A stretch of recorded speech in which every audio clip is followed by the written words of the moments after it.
Chantal Roberge-Dupuis. Je suis une femme de 53 ans. Je reste à la capitale de Québec et puis je travaille à mon compte dans le domaine de la santé. Donc, j'ai un cours de père aidant et puis j'offre sur YouTube différentes vidéos dans différents domaines. Je vais en faire plus dans le futur pour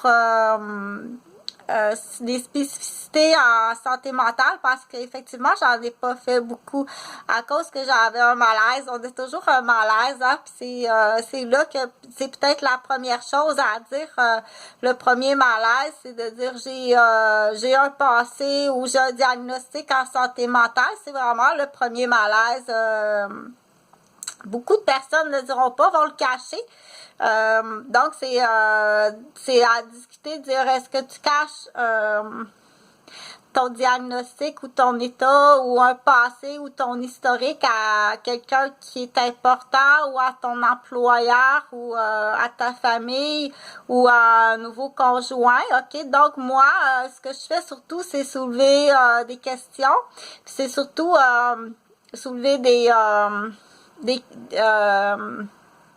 questions, oui, c'est ça.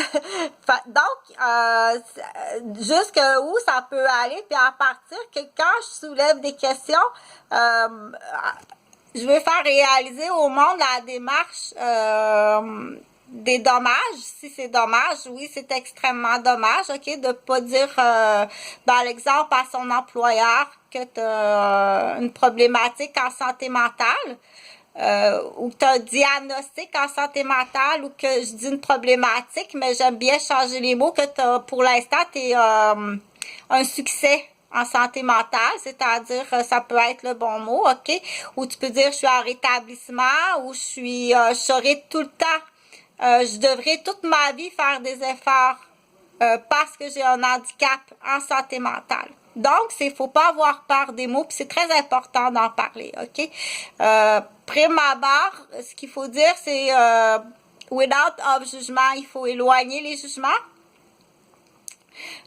Puis le cacher, c'est là qu'il faut dire pourquoi qu'on le cache. C'est peut-être des gens, justement, qui ont été très blessés par le jugement ou qui ont peur de quelque chose, qui ont peur de la brutalité policière, ou qui ont peur de l'acharnement thérapeutique, ou qui ont peur du jugement, ou qui ont peur d'être rejetés, ou qui ont peur de l'opinion, ou qui ont peur du harcèlement, ou qui ont peur de l'intimidation.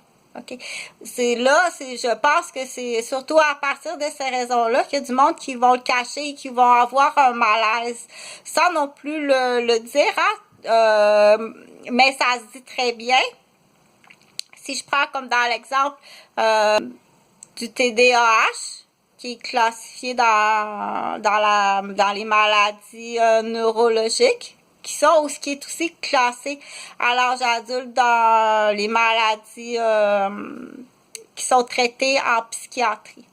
Donc, si tu veux, c'est comme un voisin.